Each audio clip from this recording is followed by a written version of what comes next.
أعوذ بالله من الشيطان الرجيم بسم الله الرحمن الرحيم القارعة ما القارعة وما أدراك ما القارعة يوم يكون الناس كالفراش المبثوث وتكون الجبال كالإحن المنفوش فأما من ثقلت موازينه فهو في عيشة راضية وأما من خفت موازينه فأمه هاوية وما أدراك ما هي نار حامية۔ ترجمہ: شروع اللہ کے نام سے جو بڑا مہربان نہایت رحم کرنے والا ہے۔ وہ کھڑکھڑانے والی ہے۔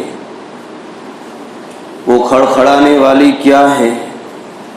اور آپ کو معلوم بھی ہے کہ وہ کھڑکھڑانے والی کیا چیز ہے کہ جس دن لوگ پتنگے کے پروانے کی طریقے سے بکھرے ہوئے ہوں گے اور پہاڑ، رنگین پہاڑ اون کی گالوں کی طریقے سے اڑتے پھریں گے، اور جس شخص کا وزن بھاری ہوگا، اعمال کا وزن بھاری ہوگا، وہ عیش و عشرت میں خوش ہوں گے، اور جن کے اعمال کا وزن ہلکا ہوگا ان کا ٹھکانہ حاویہ ہے۔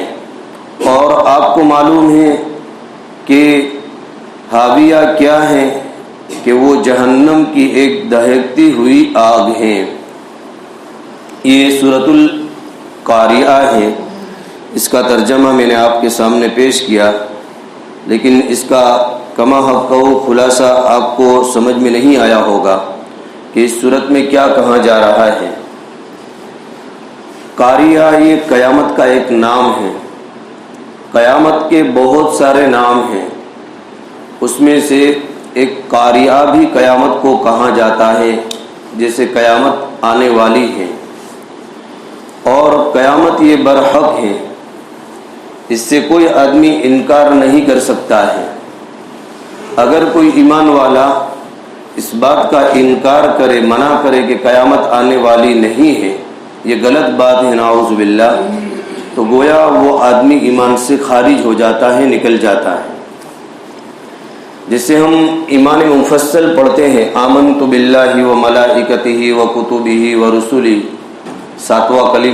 7 کلمہ، تو اس میں سے یہ بھی پڑھتے ہیں آمنت باللہ و ملائکتہ و کتبہ و رسلہ والیوم الآخر والقدر خیرہ و شرہ من اللہ تعالی والبعث بعد الموت، کہ موت کے بعد اٹھائے جانے کے اوپر ایمان لانا یہ بھی ضروری ہے۔ موت کے بعد اللہ رب العزت ہمیں دوبارہ زندہ کریں گے، اٹھائیں گے، اور ہمارا حساب اور کتاب ہوگا، اس پر ایمان لانا بھی ضروری ہے۔ جیسے اللہ پر ایمان لانا، اس کے فرشتوں پر، اس کی کتابوں پر، اس کے رسولوں پر، اور اسی طریقے سے اچھی اور بری تقدیر کے اوپر، آخرت کے دین کے اوپر ایمان لانا، ایسے قیامت کے دین کے اوپر ایمان لانا یہ ایمان والے کے لیے ضروری ہے۔ تو القاریہ کے معنی ہوتا ہے کھڑکھڑانے والی۔ جیسے کوئی آدمی دروازہ کھٹکھٹاتا ہے تو اس کو کھڑکھڑانا کہا جاتا ہے، تو قیامت کا دن یہ کھڑکھڑانے والا دن ہے، اور ایسا خطرناک دن ہے کہ اللہ رب العزت فرماتے ہیں، نبی کو خطاب فرما کر کے پوری امت کو خطاب فرما رہے ہیں کہ معلوم بھی ہے کہ کوئی یہ معمولی چیز نہیں ہے، یہ جو کھڑکھڑانا ہے یہ کوئی معمولی نہیں ہے۔ قیامت کا دن یعنی اس کی اہمیت کو اور زیادہ بیان کرتے ہیں۔ مل قاریہ، کہ وہ کھڑکھڑانے والی کیا ہے۔ آگے اور فرمایا وما ادراک ما القاریہ، کہ آپ کو معلوم بھی ہے کہ وہ کھڑکھڑانے والی اور اسی طریقے سے ختم کرنے والی وہ کیا چیز ہیں؟ تو فرمایا کہ یہ قیامت کا دن ایسا خطرناک دن ہے کہ جس دن انسان جو پروانے ہوتے ہیں، پروانے پتنگے جس کو ہم کہتے ہیں، جیسے بارش کی سیزن کے اندر جب لائٹ چلتی ہے تو اس کے پاس میں بہت تعداد کے اندر جمع ہو جاتے ہیں اور ادھر سے ادھر بکھرے ہوئے ہوتے ہیں، پریشان ہوتے ہیں، اور ان کا ایک جگہ کے اوپر ٹھہراؤ اور جماؤ نہیں ہوتا ہے، یعنی بہت زیادہ پریشان ہوتے ہیں۔ جیسے اڑنے والے پتنگے ہیں، اس سے مثال دی کہ اس دن لوگوں کو تم دیکھو گے کہ وہ اڑنے والے پروانے کی طریقے سے۔ اور ایک جگہ پر اللہ نے قرآن میں فرمایا کہ پھیلی ہوئی ٹڈی کی طریقے سے ہوں گے۔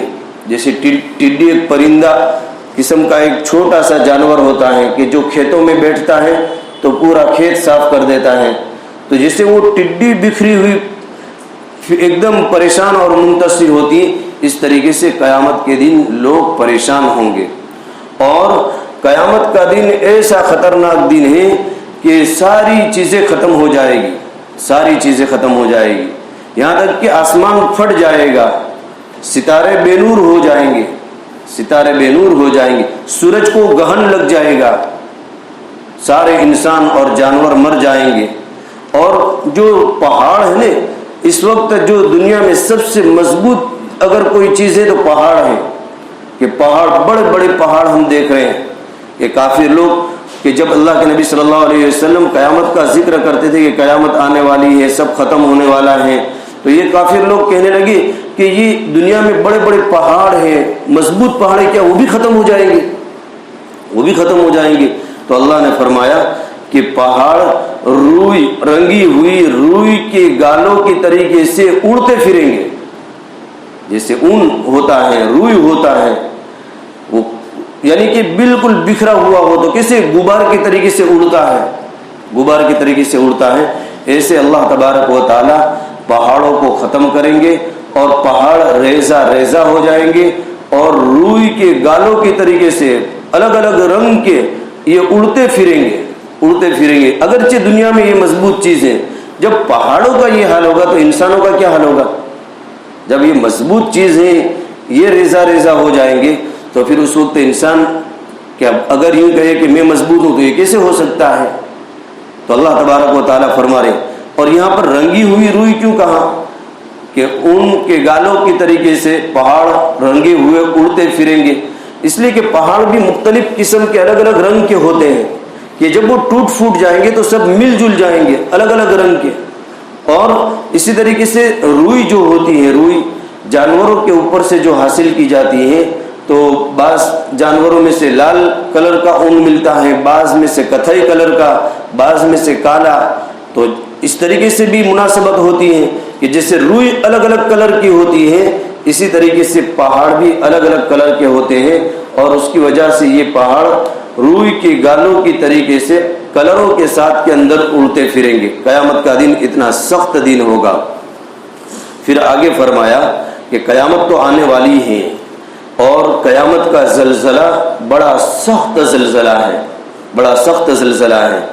قرآن کریم میں اللہ تبارک و تعالیٰ نے سورہ حج کے اندر فرمایا، یا ایھا الناس اتقوا ربکم، اے لوگو اپنے پروردگار سے ڈرو، ان زلزلۃ الساعۃ شیء عظیم، کہ قیامت کا زلزلہ بڑا سخت زلزلہ ہے۔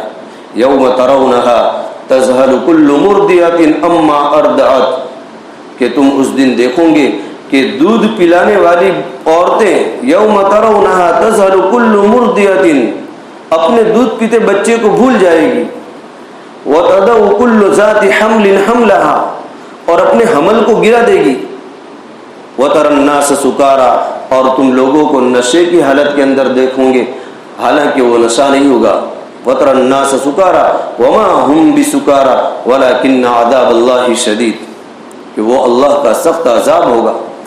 اور قیامت کے دن اللہ رب العزت ہر انسان سے 5 سوال کریں گے۔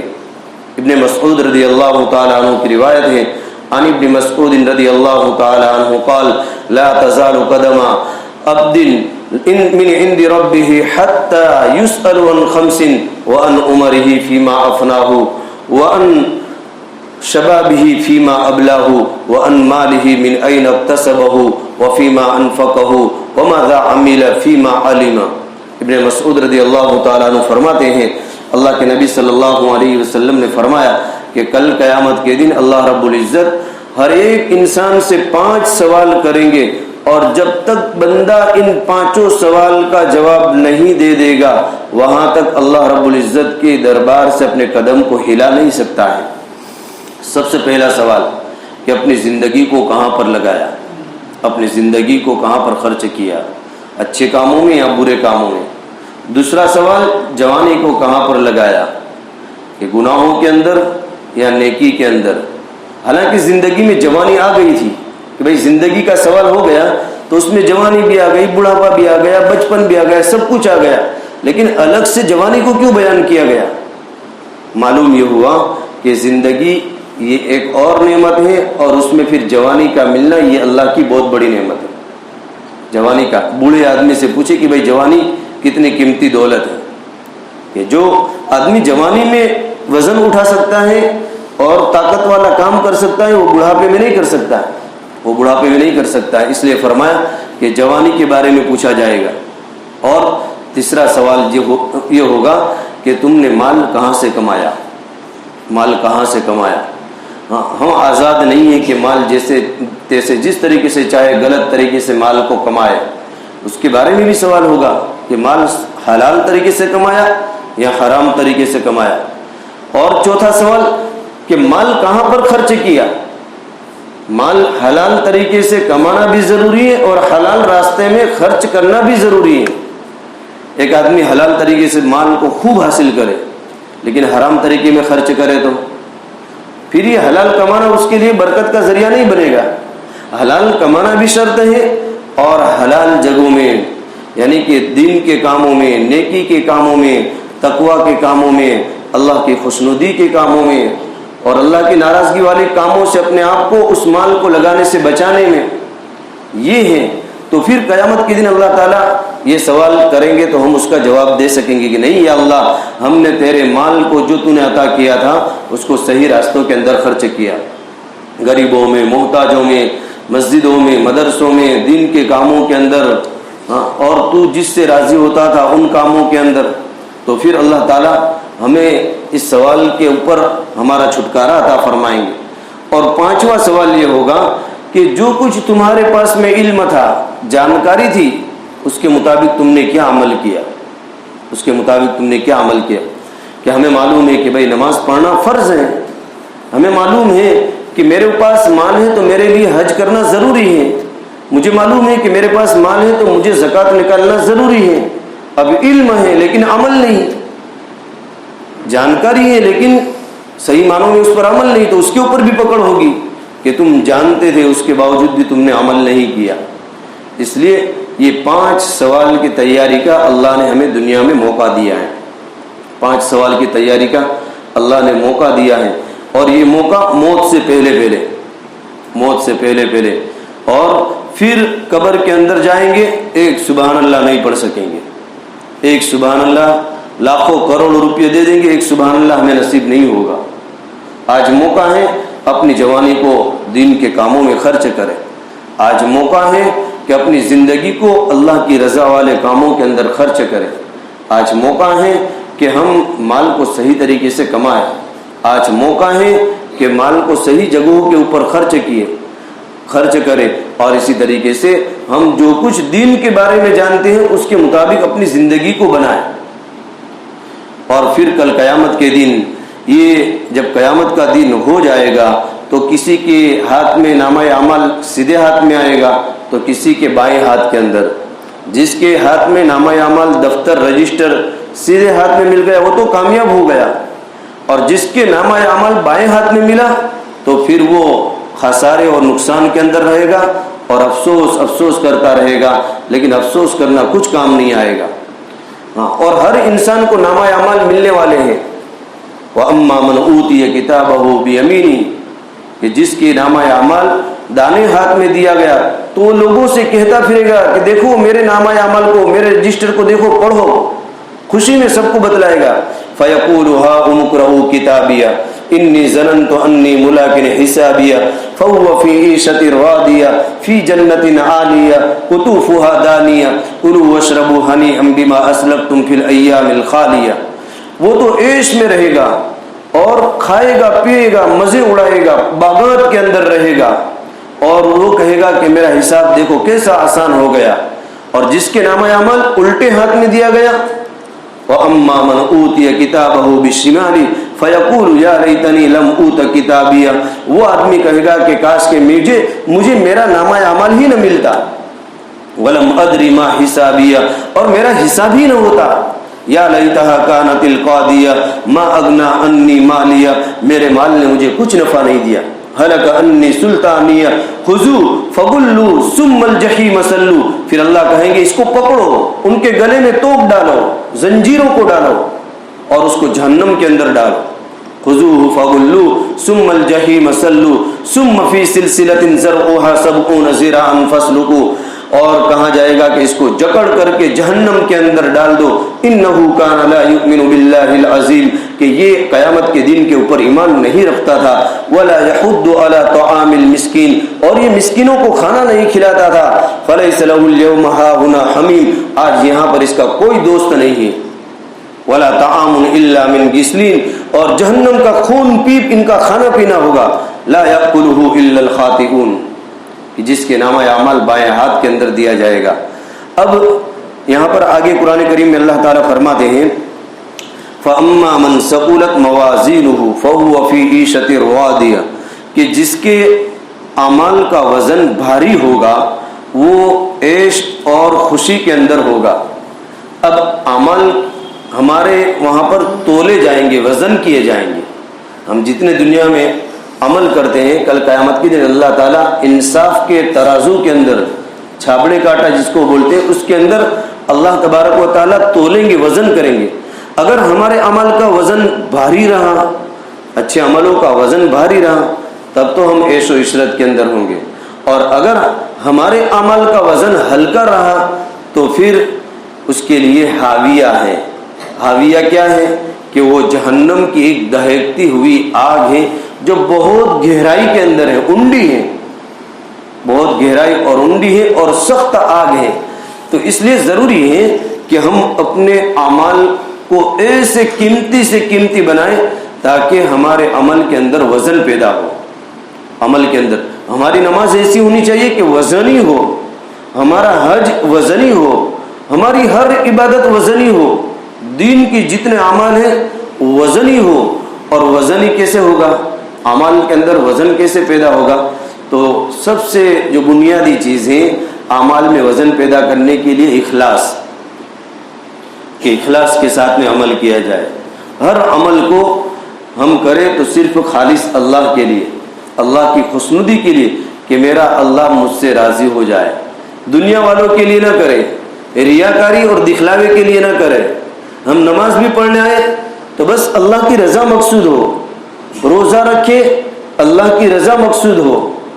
اور اسی طریقے سے ہم جو بھی نیک اعمال کریں، صدقہ خیرات کریں تو دکھلاوا مقصود نہ ہو، اس لیے کہ اعمال کا دار و مدار نیتوں پر ہے اور آدمی کو وہی چیز ملتی ہے جس کی اس نے نیت کی ہے. اگر دکھلاوے کی نیت کی ہے تو اللہ تعالیٰ بھی فرمائیں گے کہ جاؤ تم نے جس کے لیے کیا تھا اس سے بدلہ لے لو. جس کے لیے دکھلاوے کے لیے نماز پڑھی، روزہ رکھا، زکوٰۃ دی، قربانی دی، صدقہ کیا، اس سے تم اپنا بدلہ لے لو. اور اگر اللہ کی رضا کے لیے کرتے ہیں تو اللہ بھی یہ کہتے ہیں کہ نہیں، میرا بندہ مجھ سے ہی بدلہ چاہتا ہے، میرا بندہ مجھ سے ہی بدلہ چاہتا ہے. تو پھر عمل کے اندر طاقت پیدا ہو جاتی ہے. اگر ہماری 2 رکعت اخلاص کے ساتھ ہو اور 20 رکعت بغیر اخلاص کی ہو تو 2 رکعت جو اخلاص والی ہے نا وہ 20 رکعت کے اوپر غالب آ جائے گی، 20 رکعت کے اوپر غالب آ جائے گی. اسی طریقے سے ایک آدمی 1000 روپیہ صدقہ کرے، 1000 روپیہ زکوٰۃ دے، اور ایک آدمی صرف 1 روپیہ صدقہ کرتا ہے، لیکن اس کے 1 روپیے کے اندر اخلاص ہے اور 1000 روپیے خرچ کرنے والے کے اندر اخلاص نہیں ہے، تو اس کا 1 روپیے کو اللہ تعالیٰ بڑھاتے بڑھاتے بڑھاتے پہاڑوں کے برابر اس کو اجر و ثواب دیں گے، پہاڑوں کے برابر۔ جیسے حدیث میں آتا ہے نا کہ اگر کوئی آدمی کھجور کا 1 ٹکڑا اللہ کی رضا کے لیے صدقہ کرتا ہے تو اللہ تعالیٰ اس کے ثواب کو بڑھاتے بڑھاتے اتنا بڑھاتے ہیں جیسے ایک آدمی عمدہ قسم کے جانور کے جو نسل کا بچہ ہوتا ہے اس کو تر و تازہ رکھتا ہے، اس کو موٹا کرتا ہے، اس کو کھلاتا پلاتا ہے اور اس کی پرورش کرتا ہے، ایسے اللہ تعالیٰ اخلاص کے ساتھ خرچ کیا گیا مال اس کی پرورش کرتے کرتے بڑھاتے بڑھاتے پہاڑوں کے برابر اجر و ثواب دیتے ہیں۔ یہاں تک کہ جب اللہ پہاڑ کے برابر اجر و ثواب دیں گے تو بندہ کہے گا باری تعالیٰ میں نے تو کوئی ایسا دنیا میں خاص عمل نہیں کیا تھا کہ جس کی وجہ سے آج مجھے اتنا بڑا ثواب دیا جا رہا ہو، تو اللہ تعالیٰ فرمائیں گے نہیں، یہ تیرا ہی وہ نیکی کا بدلہ ہے جو تو نے اخلاص کے ساتھ میں ایک کھجور کا ٹکڑا راہ خدا میں لگایا تھا، آج ہم نے اس کو بڑھاتے بڑھاتے یہاں تک پہنچا دیا۔ تو قرآن میں اللہ نے فرمایا فَأَمَّا مَنْ ثَقُلَتْ مَوَازِينُهُ فَهُوَ فِي عِيشَةٍ رَاضِيَةٍ، یہ جس کا اعمال کا وزن بھاری ہوگا وہ تو عیش اور خوشی میں ہوگا۔ وَأَمَّا مَنْ خَفَّتْ مَوَازِينُهُ، اور جن کا وزن ہلکا ہوگا وہ حاویہ میں داخل ہوگا۔ وَمَا أَدْرَاكَ مَا هِيَ، اور آپ کو معلوم بھی ہے کہ وہ کیا ہے، نَارٌ حَامِيَةٌ، کہ حاویہ یہ جہنم کی ایک دہکتی ہوئی گہری آگ ہے۔ اللہ تعالی ہم سب کی حفاظت فرمائے۔ اس لیے بزرگوں دوستو، قیامت کا دن آنے والا ہے اور یہ حق ہے، اس سے پہلے ہم اپنی تیاری کریں کہ ہمارے لیے وہ دن افسوس اور پچھتاوے کا نہ ہو۔ جیسے ایک آدمی روزہ رکھتا ہے، قرآن پڑھتا ہے، تو یہ روزہ اور قرآن بھی کل قیامت کے دن بندے کی سفارش کریں گے۔ روزہ کہے گا کہ باری تعالیٰ اس نے مجھے رکھا تھا اور کھانے پینے سے شہوتوں کو پورا کرنے سے رکے رہا تھا، یا اللہ میری اس کے حق کے اندر سفارش کو قبول فرما، تو اللہ سفارش کریں گے۔ ایسے قرآن کہے گا کہ باری تعالیٰ مجھے رات دن قرآن کو پڑھتا تھا، رات میں کبھی دن میں میرا حق ادا کرتا تھا اور وہ اپنے آرام کو پیچھے کر دیتا تھا، میری اس بندے کے حق کے اندر سفارش فرما، تو اللہ تبارک و تعالیٰ قرآن کی سفارش ہمارے حق کے اندر قبول فرمائیں گے۔ تو اس سے پہلے ہم تیاری کریں کہ اللہ تعالیٰ ہم سب کو صحیح معنوں کے اندر موت سے پہلے موت کی تیاری کرنے کی توفیق عطا فرمائے اور قیامت کے دن کی ذلت اور رسوائی سے اللہ تعالیٰ ہم سب کی حفاظت فرمائے۔ آج کا عمل یہ ہے کہ اگر کوئی آدمی ایسا ہے کہ جن کے یہاں اولاد میں صرف لڑکیاں ہی لڑکیاں ہیں اور ان کے یہاں نرینہ اولاد نہیں ہے، لڑکے نہیں ہیں، اور ان کی امید بھی ہے کہ اللہ تعالیٰ مجھے نرینہ اولاد دے، لڑکے کی پیدائش بھی میرے وہاں پر ہو، تاکہ میں جس طریقے سے اپنی بچی کے ساتھ میں زندگی گزار رہا ہوں اپنے بچے کے ساتھ میں بھی میں زندگی گزاروں۔ تو سورہ نوح کی ایک آیت ہے اور یہ مختصر آیت ہے، وَيُمْدِدْكُمْ بِأَمْوَالٍ وَبَنِينَ، بس اتنا پڑھیں گے تو بھی چلے گا۔ اور اس سے آگے یہ بھی ہے وَيَجْعَلْ لَكُمْ جَنَّاتٍ وَيَجْعَلْ لَكُمْ أَنْهَارًا۔ تو یہ سورہ نوح کی آیت ہے کہ جس وقت حمل ٹھہر جائے اس وقت یہ آیت کو پڑھنا شروع کرنا ہے جب تک کہ بچے کی پیدائش نہ ہو جائے۔ 9 مہینے تک اس آیت کا ورد رکھیں گے تو اللہ کی ذات سے امید ہے کہ اللہ تعالیٰ جیسے لڑکیوں کو پیدا کرتا ہے ویسے اللہ تعالیٰ لڑکے کی دولت سے بھی مالا مال فرمائیں گے۔ اور مسئلے کے اعتبار سے ابھی ہم صدقہ فطر نکالیں گے، تو صدقہ فطر کے اندر اور زکوٰۃ میں فرق ہے۔ زکوٰۃ کے اندر کیا ہے کہ مال کے اوپر سال پورا ہونا ضروری ہے، اور صدقہ فطر کے اندر سال پورا ہونا ضروری نہیں ہے۔ اور زکوٰۃ میں فرق ہے، اور صدقہ فطر میں یہ ہے کہ زکوٰۃ صرف بالغ آدمی کے مال کے اوپر ہی واجب ہوتی ہے۔ جو بالغ ہو اس کے پاس میں اگر نصاب کے بقدر مال ہو تو اس کے اوپر ہی فرض ہوتی ہے، اور اگر نابالغ ہے اور اس کے پاس میں کروڑوں روپے بھی ہو نابالغ کے پاس میں تو اس کے اوپر زکوٰۃ نہیں ہے۔ لیکن صدقہ فطر کے اندر یہ ہے کہ صدقہ فطر بالغ کی طرف سے بھی نکالی جاتی ہے اور نابالغ کی طرف سے بھی نکالا جاتا ہے۔ اور زکوٰۃ اور صدقہ فطر میں تیسرا فرق یہ ہے کہ زکوٰۃ کے اندر یہ ہوتا ہے کہ بالغ ہونا بھی ضروری ہے اور عقل مند ہونا بھی ضروری ہے کہ عقل مند آدمی کے پاس میں مال ہو تو زکوٰۃ نکالے گا. لیکن صدقہ فطر میں یہ ہے کہ اگر ہمارے گھر میں کوئی ایسا بچہ ہے جو عقل مند نہیں ہے، پاگل ہے، معذور ہے، جو بھی ہو پاگل ہے، تو اس پاگل بچے کی طرف سے بھی صدقہ فطر گنا جائے گا اور اس کو نکالنا پڑے گا. یعنی گھر کے ہر ممبر کی طرف سے صدقہ فطر نکالنا پڑے گا. اگر بچہ پیدا ہوا عید سے پہلے، عید کی نماز سے پہلے بچہ پیدا ہوا تو بھی اس بچے کا صدقہ فطر نکالنا پڑے گا. اور صدقہ فطر کی مقدار کیا ہے کہ نصف سا، آدھا سا، 1.25 کلو گھیوں ایک ممبر کی طرف سے، اور یعنی احتیاطاً 2 کلو ہم ادا کر دیں تو یہ بہت اچھا ہے. اور اگر اس کے بجائے ہم روپیہ پیسہ دینا چاہیں یا اس کو کچھ اناج وغیرہ دلانا چاہتے ہیں تو بھی دلا سکتے ہیں. اس کی جو ضرورت ہو اس کو پوری کر سکتے ہیں صدقہ فطر میں سے. ضروری نہیں کہ گھیوں ہی دیا جائے، پیسے بھی دے سکتے ہیں، کپڑے بھی دے سکتے ہیں، جو اس کی ضرورت ہو اس کی پوری کر سکتے ہیں. اللہ تعالیٰ عمل کی توفیق عطا فرمائے. بسم اللہ الرحمن الرحیم. اللہم صلی علی سیدنا محمد وعلی آل سیدنا محمد واصحابہ وبارک وسلم. یا اللہ ہمارے گناہوں کو معاف فرما، ہماری خطاؤں سے درگزر فرما، رحم کا کرم کا معاملہ فرما، عافیت کا معاملہ فرما. یا اللہ قیامت کے دن کی ذلت اور رسوائی سے ہماری حفاظت فرما. یا اللہ ہمیں ایسے اعمال کرنے کی توفیق عطا فرما کہ جو اعمال وزنی ہو. یا اللہ جو جنت میں داخل ہونے کا ہمارے لیے ذریعہ بنے، جہنم سے بچنے کا ہمارے لیے ذریعہ بنے. یا اللہ نیک اعمال کی ہمیں خوب توفیق عطا فرما، برے اعمال سے ہم سب کی حفاظت فرما. لیلۃ القدر نصیب فرما، اس کی خیر و برکات ہمیں نصیب فرما. یا اللہ بار بار رمضان المبارک کا مہینہ نصیب فرما تاکہ یا اللہ اس کی خیر و برکتوں کو ہم حاصل کرتے رہے. یا اللہ تیرے کلام کو سنتے رہے، تیرے کلام کی تفسیر کو ہم سنتے رہے، تراویح کو پڑھتے رہے. یا اللہ تیری عبادت کا حق ادا کرتے رہے. یا اللہ ہم سب کی جائز حاجتوں کو پورا فرما، ہم سب کی تمام تر پریشانیوں کو دور فرما. جو بیمار ہیں انہیں شفا عطا فرما، جو مقروض ہیں ان کے قرض کی ادائیگی کی گیب سے سکن صورتیں پیدا فرما. ہماری دعاؤں کو اپنے فضل سے پیارے حبیب صلی اللہ علیہ وسلم کے صدقے طفیل میں قبول فرما. جزا اللہ عنا محمد صلی اللہ علیہ وسلم ما هو اہلہ. سبحان ربک رب العزت عما یصفون وسلام علی المرسلین والحمد للہ.